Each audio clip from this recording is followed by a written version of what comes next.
Assalamualaikum warahmatullahi wabarakatuh. Salam sejahtera bagi kita semua. Salam Om Swastiastu, Namo Buddhaya, salam kebajikan Rahayu. Perkenalkan, saya Lina Cahyani dengan NIM 094 dari kelas 2024C. Di sini saya akan mereview konferensi pers yang diselenggarakan oleh Kejaksaan Republik Indonesia mengenai kasus penyitaan uang tunai senilai 288 miliar dalam perkara pencucian uang oleh PT Duta Palma. Berikut akan saya tampilkan cuplikan dari konferensi pers yang akan saya review. Assalamualaikum warahmatullahi wabarakatuh. Waalaikumsalam warahmatullahi wabarakatuh. Selamat sore, salam sejahtera bagi kita semua. Yang saya hormati Pak Kapus Penkum, Pak Kasubdit, kemudian teman-teman dari media yang pada sore hari ini hadir bersama kita.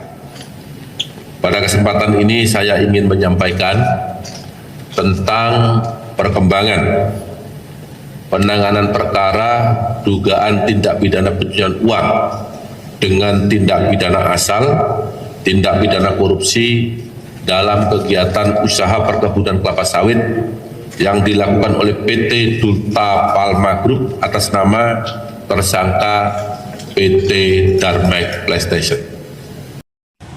Adapun kronologi singkat dari kasus tersebut dimulai dari tim penyidik pada Direktorat Penyidikan Jasa Agung Muda bidang tindak pidana khusus atau Jampitsus telah melakukan penyitaan uang tunai senilai 288 miliar.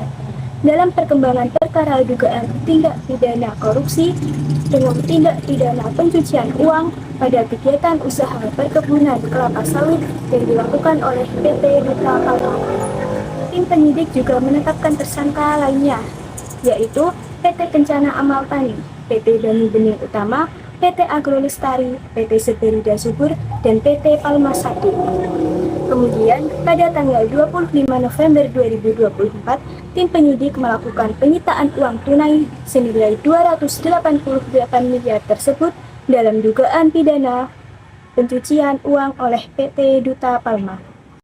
Adapun tujuan dari diselenggarakan konferensi pers ini adalah untuk memberikan transparansi mengenai perkembangan penyelidikan, mengungkapkan bukti-bukti pencucian uang yang melibatkan perusahaan PT Duta Palma, serta menunjukkan komitmen penegakan hukum dalam memberantas korupsi dan tindak pidana pencucian uang.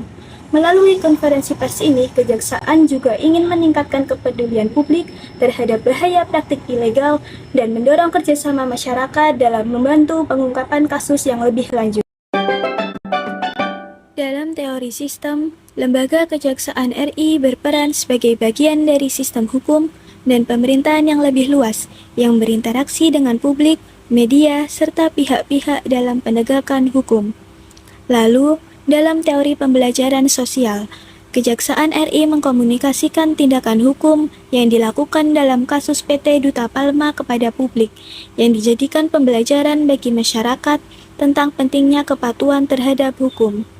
Dan yang terakhir, dalam teori pertukaran sosial, dengan siaran pers dari Kejaksaan RI ini memberikan pertukaran informasi antara lembaga penegak hukum dengan publik.